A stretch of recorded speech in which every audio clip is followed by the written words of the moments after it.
All right. Thank you so much, everybody, for being here. It's time for the Actors Coaches Show, so appreciate everybody coming out to Wings Etc. on the road right outside Turkey Creek. I'm Joel Silverberg. This is our head coach, John Gervis, and assistant. Right, so we've got both of our coaches, the whole coaching staff's here tonight. So great to have you guys out, and obviously it's I'm in Knoxville as a player. Your first year as an assistant coach with a franchise. What is this year, and really, it's the last 12 months kind of been like for you personally? And coaching at a place that's meant so much to you over the course of the last 10 plus years or so. Yeah, first of all, wasn't an easy decision to come to. I had the opportunity to play Johnny over the summer, and he just gave me the choice. He left it up to me, and I went back and forth, but it's a great opportunity for me to get back on this side of things and really solidify that. So that's how that came together. As far as getting some experience, luckily I've done it for one season and kind of know a little bit what to expect, just learning how things work here with Johnny and the way things kind of go there, and really just getting myself out there coaching these guys, trying to make them better every day.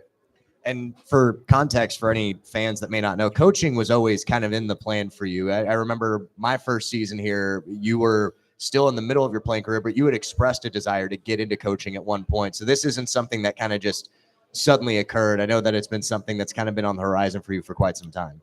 Yeah, definitely. It's what I'd like to try to do. And I put it off quite some time because I wasn't ready to be done as a player. And, truthfully, I'm not ready to be done yet either. But, this is a great opportunity for me to do this again. And just talking with Johnny was great. And, I can learn a lot from him. And Johnny, you've been an assistant coach in the ECHL before. So what is it like? What would you say as a coach? What does Pricey kind of bring to the table the most? What stands out about his coaching style from what he brings in the locker room? I think it speaks for itself. A guy that's had a career like him. I think at this level, especially, the assistants tend to be younger and trying to gain some experience. And in this case, for me, hiring Jason was more or less, I look at it this way: like if something were to, God forbid, happen to me where I had to step away from the team, I want an assistant that can just come in there and take over the team. And Jason's that guy. And if you look across the league, and that includes like the East Coast and in general too, like some of the assistants are young and maybe a little wet behind the ears, and they're not prepared to take over a team, and they still need a season or two of developing. And that's not the case with Jason.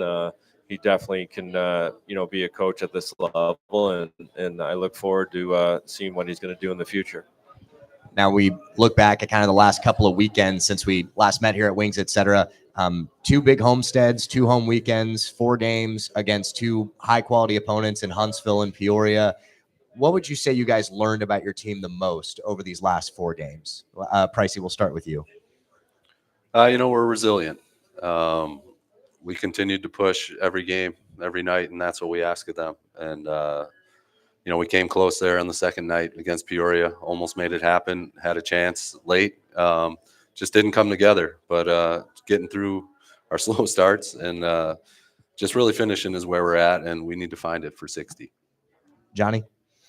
Yeah, obviously, I've touched on this a number of times in previous shows that the group is resilient. They've experienced a lot of adversity in terms of the scoreboard and playing through injuries and call-ups and whatnot. And but I can't also say it enough too. Like whether it's Huntsville, Peoria, or any team in the league for that matter, there's no layups, and whoever's coming into the Coliseum on any given weekend, we have to be prepared to play. And obviously with Peoria coming in and then Huntsville the weekend before, it's it's a measure and stick moment for the guys. And I think, we proved that we could.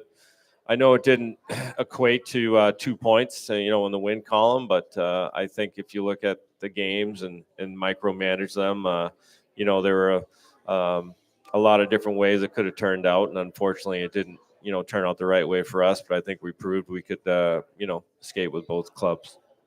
And how do you, I guess, progress from this point forward? What are the things that you're keying in on as you get ready to face those teams again later on this month? What are the things that you're keying in on to get your team to that point where you can continue to consistently skate with those teams? Yeah, I mean, every weekend it's something different. It's because you never know what you're going to be dealing with. It's only Tuesday and we don't play till Friday, so you obviously never know what your lineup's going to be looking like. But it's about building blocks and about growth and about guys, experiencing what it's like to play a Peoria back to back or a Huntsville for that matter. And we're still. I know we're over halfway through the season, but realistically, as a group, we've only skated. I can't even remember the last time we played with the same lineup back-to-back games. But we're at 35 games, at 36 games in now, and that's really not a lot. The guys are still learning what it's like to play teams like that, and still learning off each other. They're still learning off Pricey and I. All I'm looking for is a growth mindset, and up to this point, they've done that, and I'm excited to see what the future holds. Yeah, Pricey, for a stretch like this, we've kind of talked about it before. 14 consecutive games against Roanoke, Huntsville, and Peoria from January 19th through March 1st. Regardless of the results, where you all are at in the standings by the time we get to April, what is this stretch going to say about this team? Is it going to be more about the growth, or I guess rather than focusing on just the wins and losses, what's the biggest goal when you're going through a tough stretch like this from a scheduling standpoint? It's just about how we go about our business every day, right? If you can become the same player, the same team every single day, every moment, that's what we're looking for to create good professionals and a good team that can win late in the season. And for our guys to see what these teams do out there, what they bring, how they play, it's good for us to see moving forward and make our adjustments. Guys learn what it takes, and it's only going to get harder as the season goes on. Now you get ready for Roanoke this weekend. You've seen them a couple of times already. It's been a while, but the last two times that you've gone to the Berglund Center, they've jumped out to a big lead. You've cut the deficit to 1. They've managed to find a way to hang on. Fast starts are something that you've been keying in on throughout the course of the season. What is it going to take to start fast against a team like that in their own building, Johnny? You can prepare as much as you want as a player and as a coach, but ultimately it's just a process that each guy has to go through. And I've said this to the group a number of times. It's up to each guy to individually to prepare for the game. And I think especially over the last couple weekends, I classify it as timid. Guys kind of they're ready to play, obviously, and they're working and they're skating, but it's just a matter of they kind of ease into the game rather than kind of spring right into it, and that's an acquired trait that we obviously need to manifest pretty quick here. But it's part of the developmental process that each guy has to go through, and for the team in general, and it's definitely something that we want to improve on. And there's no recipe, and there's nothing you can practice or anything like that. It's just about experience in it as a group. You look at the top 3 clubs in the standings now with Roanoke, Huntsville, and obviously Peoria. What they have is a nucleus of, I don't want to say veterans, but they have a nucleus of players that have played together and have been through a lot of adversity collectively over the last season or two, and sometimes even more.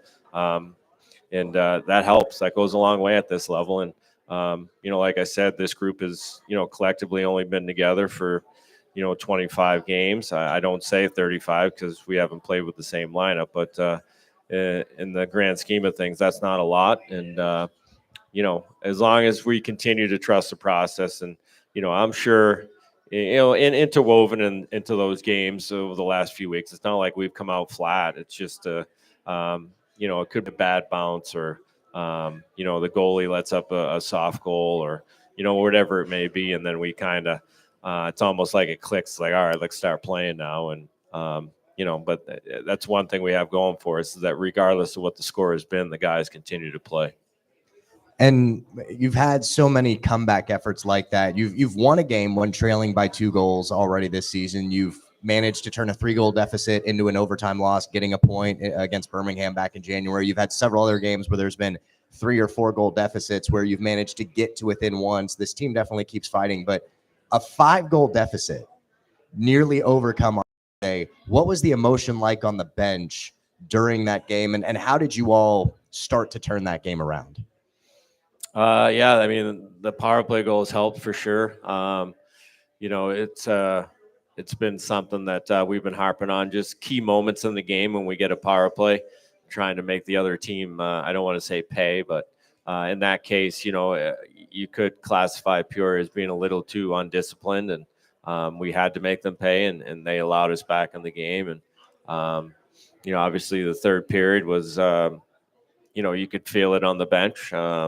Total role reversal from the first period, from being down 5-0, and everyone was energized. And it was it's type of game that you want to coach, type of game you want to play in, and obviously for the fans it's very exciting too. So went down to the wire. Unfortunately, it didn't go our way, but it's definitely a situation that you don't want to find yourself in. But the fact that we were in it, and we were able to battle through it, says a lot about the group. And hopefully we don't find ourselves in too many of those situations moving forward, but it definitely helps. And it helps the confidence too, knowing you can come back from a situation like that.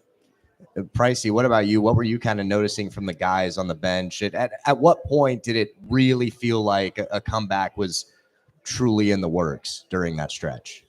When we got the third goal there, definitely spirits were high, and then we got back to 5-on-5 hockey, and we sustained our momentum. We were still getting there, and then regrouped after the second, came out in the third. We had an early goal, put it in within one there, and from there it was just a hockey game. Didn't matter what the score was. We were making our push, playing our game. We didn't need to reach anything to try to make other things happen. It was just about playing our game our way, and it would be enough. And unfortunately, we had our chances and our looks, but we just didn't get one by. And that one shot on the first power play of the third period that gets through Ricky Gonzalez, it's rolling through the crease and just hits the post and kind of sits on the goal line. How heartbreaking is it just to kind of see that, knowing that truly like a game of inches in a situation like that? Yeah, that's hockey though, right? Sometimes it's posting in and sometimes it's posting out, and you just keep playing. It is what it is. And, but like I said, we didn't do ourselves any favors by being down 5-0. And a lot of woulda, shoulda, coulda moments over the weekend. And, we have to can't really worry about it and just move on to Roanoke. I know a lot of objective parties could say, well, Peoria took a lot of penalties. You mentioned them being a little undisciplined, but you still scored on 3 consecutive power plays against the top penalty kill percentage in the SPHL. So there is positives to be taken out of that, despite looking at it as well. It's, they needed 3 power play goals to make it a game in the second period, but still your power play so effective against one of the top penalty killing units in the league. Yeah. It's not rocket science. We just got some pucks to the net and some screens, some traffic. They defend very well off the rush on the PK. They hold the blue line very well. And, they're very good at getting in the shooting lane. They block a ton of shots. And there's a reason why they're the top penalty kill unit. But, we were able to get some pucks through, and, it was good to see. It's definitely, it was good for that group, especially, I had some, I had Logan Coombs on one of the power plays, not our usual power play group. But they were getting it done, and, hopefully that's a sign of things to come. What was the locker room like after the game? Did you say anything to the team? Did captains or player leadership speak up? What was that locker room like afterwards? I don't know. You'd have to ask them. Pricey, do you know? No. So in a situation like that, you kind of just let the players talk amongst themselves after the game and kind of let them address one another? Yeah, I mean it's a long season. There's really no need to go into the room after some wins and some losses. Sometimes it's better left unsaid, and I'm sure as a group they were disappointed as much as Pricey and I were too. So no reason to beat a dead horse. They can process things individually, and like I said, just um, get ready for the next opponent.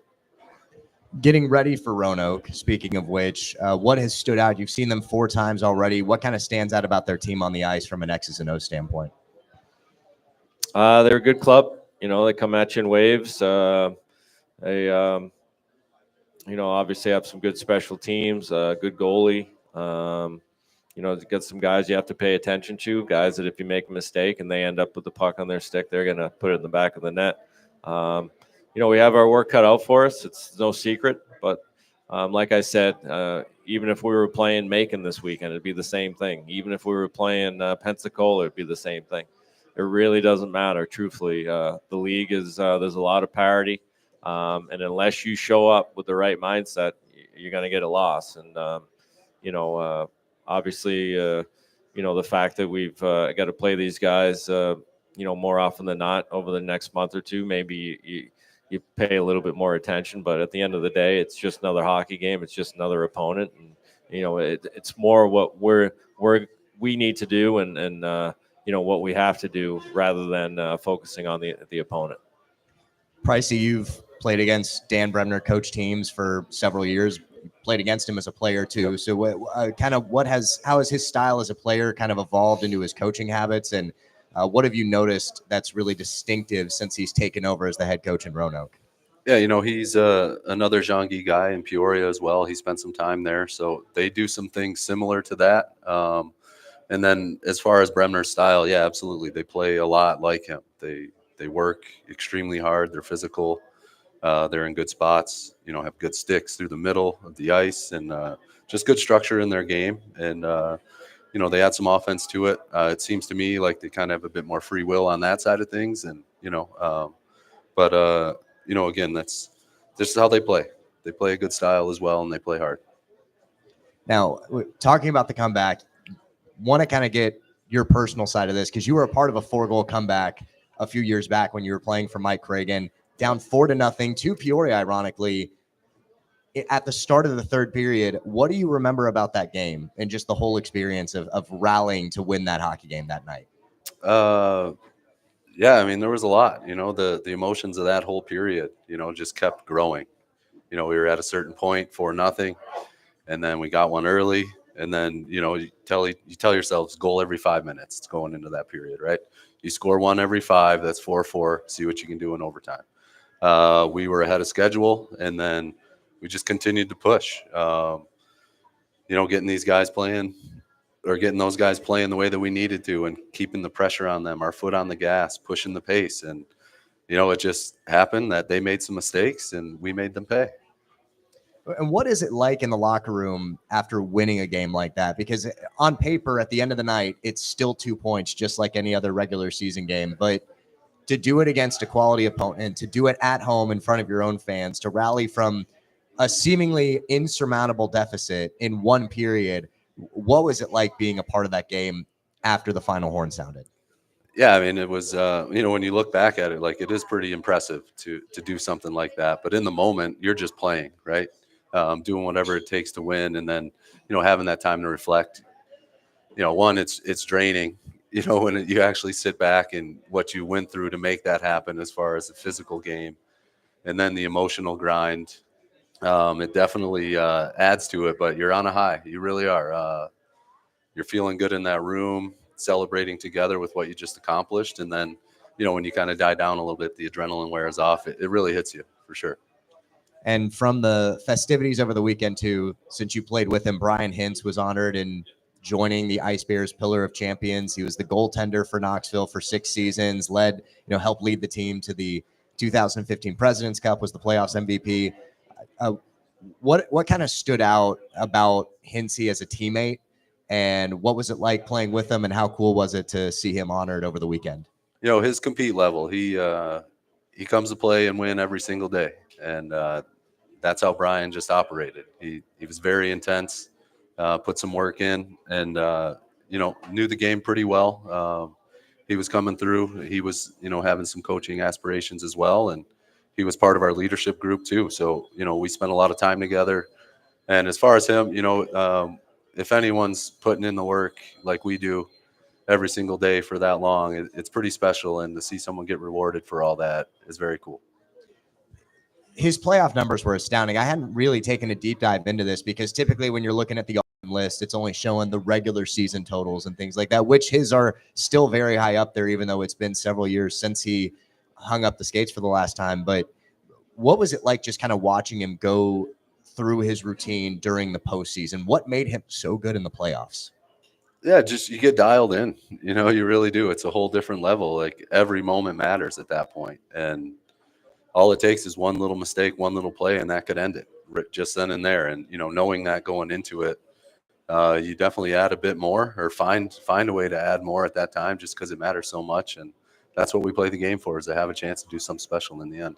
And the year that he was playoffs MVP, I believe he started the postseason as the backup. Is that correct? Braylee Torres started the first 2 games against Columbus, who had a great rookie season for you guys, by the way. But for Brian to go in for Game 3 with the series on the line, what do you kind of remember about the lead up to that Game 3 against Columbus? Not too much, honestly. I don't remember too much as far as the lead up. I know where the series was, and I do know before that game, I told the guys that I feel whoever wins that series should have a really good chance to go on and win the championship. I thought that was a very important series, and then just so happened Peoria even got knocked off in that first round. But I thought that was a very big game. That was a really good team that was hot, playing really good hockey late in the year. And it was a big one for us to get through, especially with some of our guys. Luckily, we had some older guys on that team that were experienced and seasoned and hardened to play playoff hockey. And it was not easy against those guys either. They played a really good game, and they put you in positions that made you uncomfortable. And turned out to be all right in the end. Brian ends up taking over the crease. He's between the pipes the rest of the way, ends up being the playoff MVP. And you guys come out with a championship about 2 weeks later. Yeah, no, definitely. It all happens quickly. And to have your goalie playing well is a huge part of it. And then have all those pieces come along with it. You got a chance to do something. Guys, anything else that you want to add before we open up for the Q&A? Anything you guys want to know just about, or I guess, what's it been like these last 2 weekends? Obviously that, now you're getting into the thick of the season. What's the crowd support been like? We've had great crowds on hand these last 4 home games. Johnny, we'll start with you. And I know that you've always said, regardless of how many people are in the Knoxville Civic Coliseum, they can get pretty loud. But what has this crowd volume been like for you, just being on the bench and getting to be in the middle of all that? Yeah, honestly, I don't really notice whether it's 5,500 or 3,500, and that's a testament to the fans.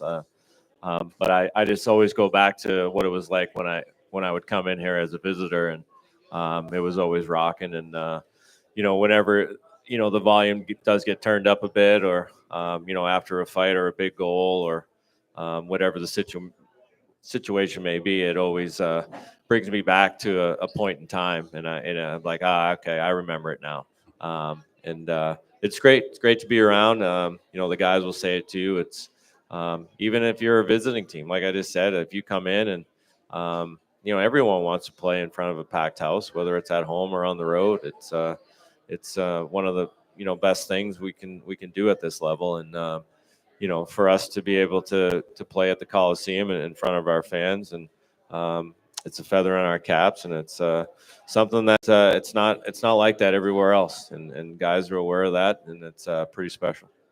And Pricey was talking to our general manager and team president, Mike Murray, earlier this week. He said it was kind of an odd feeling because Saturday after the game ended, he noticed the fans were giving the team a standing ovation despite the loss. It really goes to show that it seems like you all are building a culture that the fan base is getting behind. It seems like the players are bought in. It seems like this has been a very progressive year, but also a very good hockey team at the same time this season. Yeah, no, for sure. It's good to see that, the fans are always with us, because we're out there giving it everything every day. Our guys are. And, when you really think about it and look back, it definitely means a lot that they're there supporting us. And when they show up in that Coliseum, it definitely gets loud, and it feeds the energy for the guys. and it can definitely help us with our push. Any questions? So we want to open up the Q&A. Any questions for head coach John Gerskis or assistant coach Jason Price?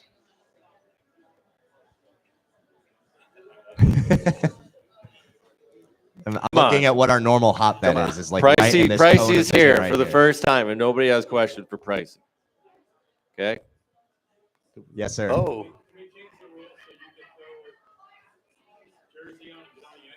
Can we change the rules so Pricey yeah, can you play? can email the commissioner of the league if you'd like. Yeah, I've tried that already. I tried. Actually, I tried dressing when Jimmy Soper was suspended a couple weeks ago. His dad was in town, and I actually wanted him to wear his jersey. But yeah, I think with Pricey having that beard, it's it's him. But yeah, I've thought about it. Trust me, over the last couple months. Would you put Pricey on power play? Of course. Okay. All right. Any other questions for either of our two coaches? Somebody's asking about the guy. What was his name? I've heard people talk about it. I don't know. I'm not asking you. Not asking. Was he just one of those fill-ins to help out type of thing, or is that something? Yeah, he's Connor is. I go back a long way with Breen. I coached him in junior. I started coaching when he was 14, but he lives in Nashville now. He has a full-time job. Obviously, still loves hockey and still can play. But it was a numbers game. The last couple weekends, we were short guys, and Lucas getting suspended. So I had to add him and Logan Coombs. He's another local guy too. But yeah, I mean, they're in the real world. They're working for a living. So whenever I can get them a game or two, it helps. It helps to have guys like that are local that you can just throw in the lineup and try and help you win hockey games. Yeah. Yeah, he kept himself in good shape. He's in better shape now than when he played for me, actually. Any other questions for either of the two coaches? All right. Well, gentlemen, thank you all so much. Roanoke Friday and Saturday night on the road. So be sure to be tuned in on the Knoxville Ice Bears game day after the broadcast. And these two will be doing their best to try to bring the boys back with 4 points. So, gentlemen, thank you so much. Really appreciate the time. Best of luck this weekend. All right. Thanks, Joel. Thank you, guys. Thank you. John Gerskis and Jason Price. So appreciate them both coming on out to do a joint coaches show. So if we could get our two players that are our guests here for this evening's show, we've got Anthony Cinato and Timur Gavrilovich here tonight. So appreciate them being here. And again, appreciate Wings, etc. for hosting us out as they have been all season. They've been great. So be sure to take care of MJ, our waitress. She's been taking care of us all season. So be sure to be nice to her and help her out.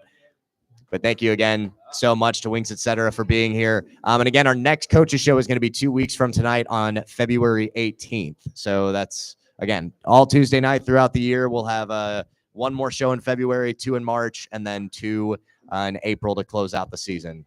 So hard to believe we're more than halfway through our stint here with the Ice Bears coaches show. And so now really happy to bring on Anthony and Timur. So gentlemen, thank you both for being here. Yeah, thanks for having us. And you both recently just got here, haven't been here that long. Anthony, obviously you were here last year for a short amount of time. You wrapped up your college career, started in Roanoke, ended up in Knoxville, went across the world, spent some time in Europe. Now you're back in Knoxville. Has the jet lag worn off yet? How are you feeling? Yeah, I'm feeling good. I think like first few days was pretty tough. I was going to bed at 7 and waking up at 5 a.m. So it was tough. Those first few practices were tough for sure. And Timur, you spent some time, you went to college at Buffalo State. So you've been in the States for a while, started this season at Blue Ridge, not too far away from Knoxville in Wytheville, Virginia.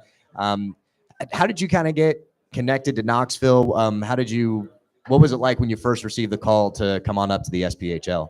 I was definitely really excited to have an opportunity to come up here and play. My coach kind of had a connection with John. I was actually supposed to be here in the beginning of the year in the training camp, but there's some issue with my documents and stuff, so I could kind of had to come in late and kind of get some pro games under my belt first off, and then had a chance to get called up. So really happy about that. And you're originally from Belarus, correct? Yeah, I'm from Belarus. Yeah. How old were you when you first came to the States to play hockey? I was 18 years old. I played juniors for 3 years, and then I played college for 4 years. What was that experience like? Just kind of going from, playing back home and then coming over here and just not just getting used to the hockey side of it, but just the culture and kind of the whole lifestyle change. Yeah, I definitely had to adapt. I had a thankfully pretty good English level at the time, but it was still a different culture, different style of play of hockey, smaller ice sheet. So I had to adapt for a few months, get out of my comfort zone a little bit. So yeah, but it was a lot of fun.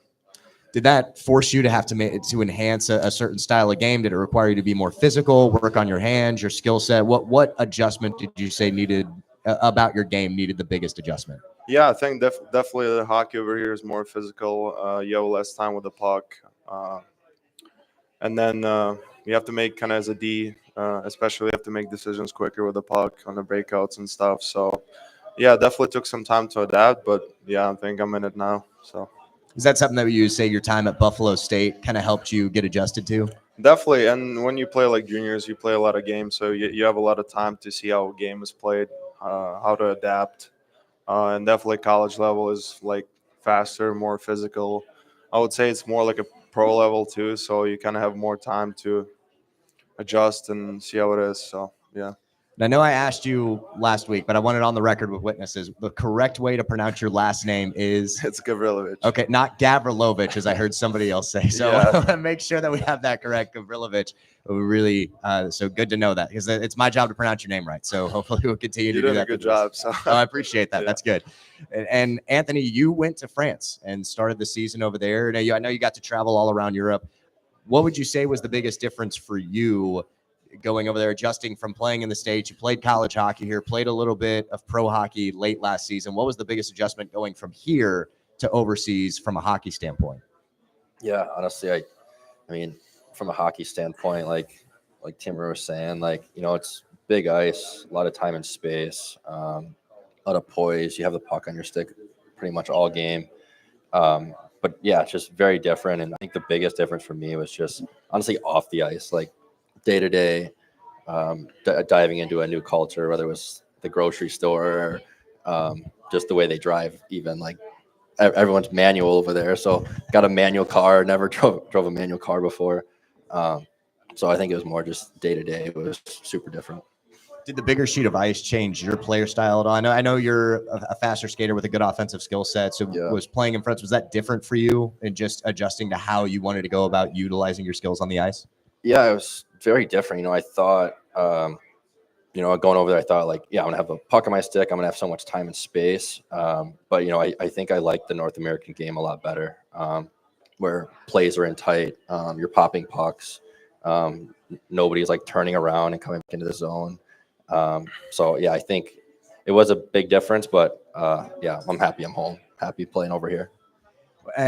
How about off the ice? I know we talked a little bit before when you first got back. You went to some different countries. What were some of your favorite places that you got to travel to while you were over in Europe? Yeah, the experience was awesome. I got to go. We love Spain. Spain was awesome. We went to Alicante, Spain. The Canary Islands off the coast of Africa, which Spain owns, were awesome.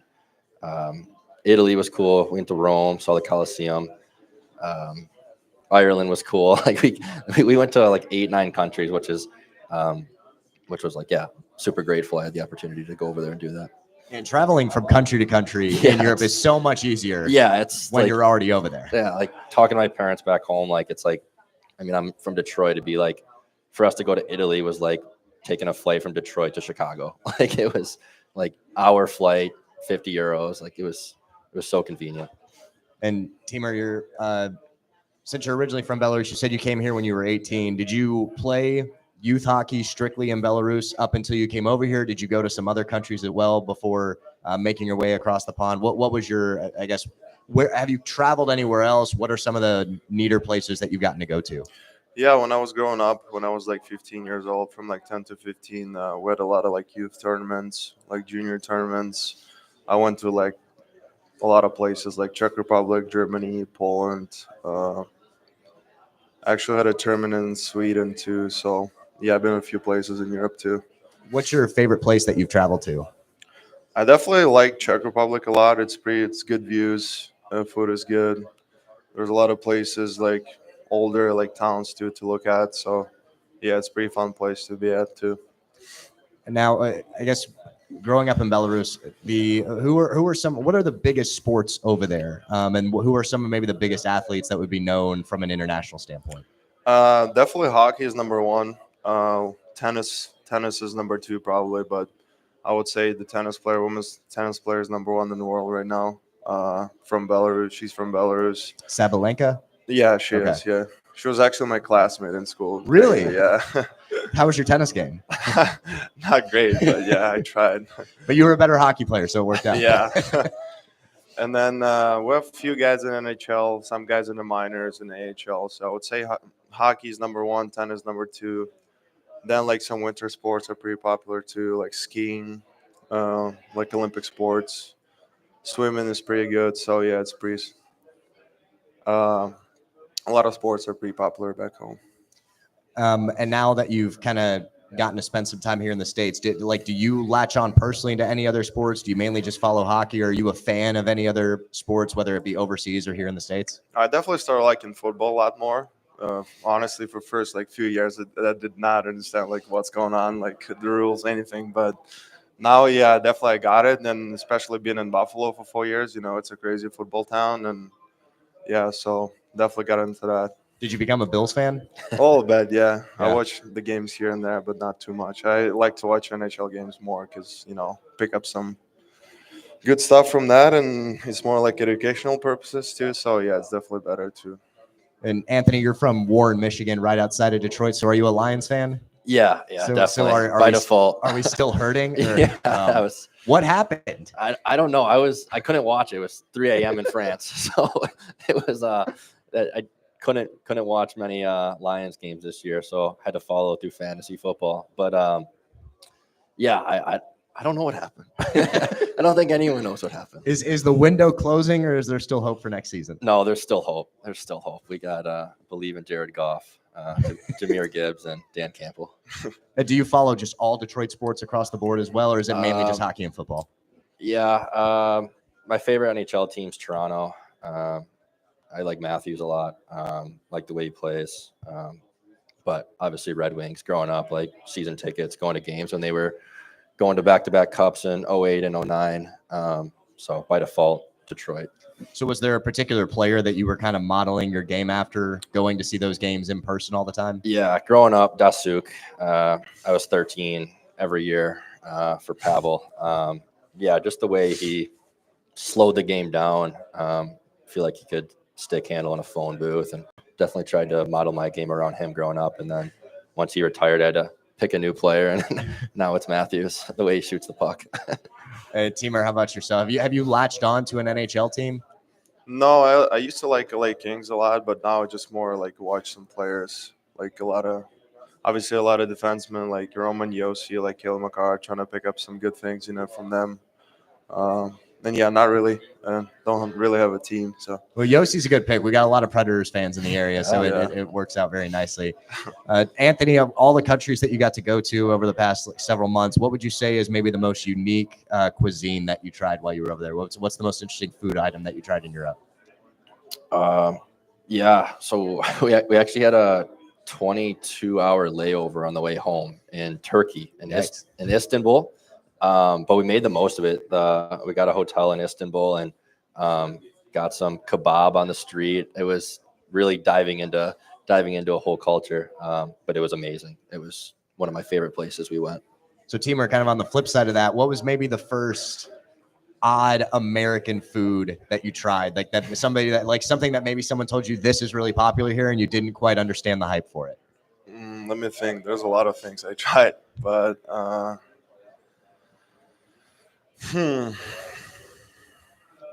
honestly, like a lot of food is like pretty popular back home, like American food. Definitely fast food is like big over here, but trying to think right now. Do you have a favorite food that you've kind of like grown attached to since you've been here? Yeah, I like Italian food a lot. Okay. Yeah, but I don't know, like a lot of Probably some fast places that kind of amaze me with the amount of food inside. More like it's not the food; it's like size of like portions of food. I've It's heard that the definitely. portions are smaller. Oh yeah, overseas. back home for like sure. portions are way smaller, and here it's like way bigger. Everything is bigger here. So Okay. So obviously, Anthony, I know you spent some time here last year. Neither of you have been here for this season for very long. How have you kind of like Knoxville so far specifically? Timur, we'll start with you. it's a really fun spot. There's a lot of things to do. People are super nice. Fans are great. The game was really fun. Yeah, and it's kind of culture is pretty cool here too. So still here, kind of new, trying to see what's going on. But yeah, I like it a lot. Anthony, I know you got a taste last season, but obviously I know you were only here for really like the last month of the regular season. Yeah. How does the culture feel different from last season compared to what you've experienced in the last couple of weeks? Yeah, definitely night and day, right? I think everyone, that's a common theme. But yeah, night and day. I mean, the boys have been super welcoming. We have a deep team, and I think a team that can make a run in the playoffs. We're going to learn how to win games, like games on Saturday and Friday. But no, it's an exciting culture. Like Coach Johnny said, I also got to be a visitor in this arena when I was in Roanoke, and definitely like being on this side of it, being in the home, and the fans are for you. So. And you're going back to Roanoke this weekend, the team that you technically started your pro career with. Yeah. So what does this weekend kind of mean to you personally? Yeah, of course. I have a lot of friends over there as well. But yeah, no, exciting to go there and show what I can do. It's exciting to just kind of get to play in that because you've been on the home side of that atmosphere as well. Yeah. You play at the Berglund Center, obviously a very tough place to play. So Yeah, of how course. fired up do you get knowing that you're going into an environment like that? Yeah, I think like I want every game to be sold out, no matter where we go in this league. There's good fans everywhere in this league. So I'm excited to go to Roanoke and hopefully take 4 points. Timur, you made your SPHL debut on Saturday. It was a sold-out crowd at the Coliseum. What was that experience kind of like for you compared to some of the other places you've played in, both in your amateur and your professional career? Definitely when I was playing in school, there was not even remotely close, to the amount of fans we have over here. It definitely takes time sometimes to get used to it. When I was playing in the league below before, there's a lot of full crowds too, but I think definitely you feed off that and it helps you. I don't know, you stay in the game more, stay dialed in. And I enjoy it a lot when you have a full crowd, especially like a sold out crowd like we had Saturday. It was a lot of fun, especially when we're on the verge of coming back, and you feed off the crowd, you score a couple more goals, and you feel like you're almost there. So it definitely helps a lot. Well, gentlemen, we definitely appreciate both of you for coming on out. Welcome to Knoxville officially, and welcome back for you, Anthony. But obviously, a lot of fun on Saturday, despite the end result. But an incredible comeback effort. What was it like for you guys, just being a part of a game like that? And what was it like being on the bench, kind of anticipating the possibility of erasing a 5-goal deficit at home? Yeah, I think you're trying to take shift by shift. Each and every guy. You're trying to stay positive. You're trying to build up, and it's all you really can do. You're not thinking about the score. You take period at a time, shift at a time, as I said. But it's definitely hard to come back, but we almost did it. So that was a lot of fun, we definitely showed that we can be resilient and we can win games even if we down by 5 goals. But I think we have character in the team for sure. Anthony, what about you? Yeah, I think there was a lot of belief in the locker room, knowing that we can do it. And, we got a few power plays there and capitalize on our chances. And, it would have been nice to get one at the end there with the goalie pulled. But, I think it's something we can take away from it. And obviously hope we're not down 5-0 again the rest of the year. But, it's good to put in our back pocket and know that we can do that. Any questions for Anthony or Timur before we head on out? I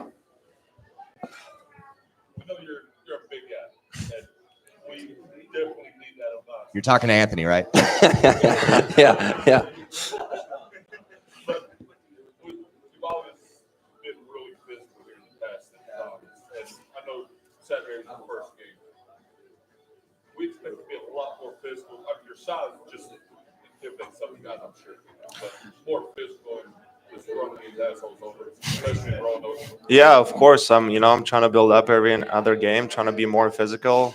Obviously, it was my first game. It took some time to get used to the speed and stuff. And yeah, definitely can do more. And and defensive side, offensive side too, because I had a few scoring opportunities but didn't capitalize. But yeah, definitely can do more and be more physical. Just gonna build up from Saturday. So yeah. Jimmy got me in Roanoke. Yeah. All right, will do. Any other questions? Yes, sir. Thank you. Thank you. I appreciate it. Yeah. All right. Happy to be back. Well, gentlemen, we really appreciate it. Thank you both so much. Thank you. It's been awesome. So welcome to Knoxville. Best of luck against Roanoke this Friday and Saturday. Yeah. Thank you, Joel. Thank you. All right. Again, Anthony Cinato, Timur Gavrilovich, they are two of the newcomers for this season's squad. So that is going to do it for the Ice Bears coaches. So thank you again to everybody for coming out and for everybody watching on the live stream on YouTube. And thanks, as always, to Wings Etc. for hosting us all season. Our next show is going to be 2 weeks from tonight, Tuesday, February 18th. Be sure to take advantage of the $6 diner burger special that they have on Tuesdays here. And, of course, be sure to take care of the waiters and waitresses. They do a good job supporting us as well. I'm Joel Silverberg. The Ice Bears are going to be on the road this weekend. We'll be back at home the following weekend, and we'll be back here in 2 weeks. Thank you so much. Everybody have a good night.